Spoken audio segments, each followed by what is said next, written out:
a little weed, relax. Hey, did you ever do any fighting? I did kickboxing and Tell me about taekwondo that. tournaments. I was pretty good at taekwondo. I won a bunch of state championships and won a few national tournaments. When did you know you wanted to get physical with another human being and do this stuff? Because you can't be in right frame of mind to want to do this stuff. No. You gotta realize that. I was People very that do scared. this stuff are not in the right frame of mind. Yeah. And that's dealing with fear drives you insane. Yeah. To deal with that drives people insane. I was insane during my career. Yes, madly insane from fear. Yeah, obviously I never went through anything like the level that you went through, but for these full contact taekwondo fights, I was always scared. And but I was scared before that. I was bullied. I moved around a lot. I was a little kid. I was never very big, and we moved from New Jersey to San Francisco when I was 7, from San Francisco to Florida when I was 11, Florida to Boston when I was 14 or 13. So it's just always moving to new schools, always dealing with new kids, and I wasn't big, and I didn't know how to fight, and I got picked on, and I didn't like it. So I said, I want to figure out how to fight. And so I started getting into martial arts, and I just became obsessed with it. I did it every day. I started teaching.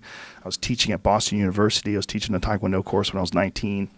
I was competing from the time I was 15. I just threw myself into it. It's all I did every day. I worked at the school. I was there every day. I had the keys. I closed up. I opened up. And because of you, because of hearing about you, when you were running in the morning, when you knew that everybody else was asleep, that gave you an edge, I'd go there in the middle of the night and open up and work out. I just wanted to just have an edge, and I listened to what you said, and I said, that's a great way to have an edge.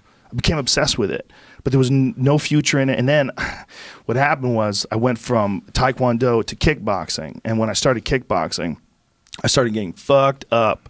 Dudes were beating the shit out of me because I was realizing, I can't keep people at the same distance anymore because I didn't know how to use my hands properly. I knew how to throw some punches a little bit from taekwondo, but it's not nearly as sophisticated as boxing or kickboxing. And so then I started kickboxing training, and then I started realizing, there's no future in this. What am I doing? I'm just getting my brains beat in, and I'm hard sparring too. The sparring was rough. It was Boston style, put the gloves on, beat the shit out of each other, figure it out as you go along. Yeah, you ain't gonna learn shit. You figure it out as you go on. Figure it out as you go along. So a lot of headaches, and but it was hard for me to shut that part of me off, the part of me that just wanted to conquer, the part of me that just wanted to win all the time, to figure out a way to be more intense, more driven, more focused. But when I did stop fighting, it was a huge relief. The relief part was worth the extra anxiety that I got. It was worth it just for the relief of not thinking about fighting all the time, not thinking about when's the next tournament, when's the next event, when's the next thing I'm doing. It was just that's pretty that stressful weight. stuff. Well, for you, it had to be way crazier because not only is it the weight, it's the heavyweight championship of the world. I always wanted to make my mentor happy. Yeah.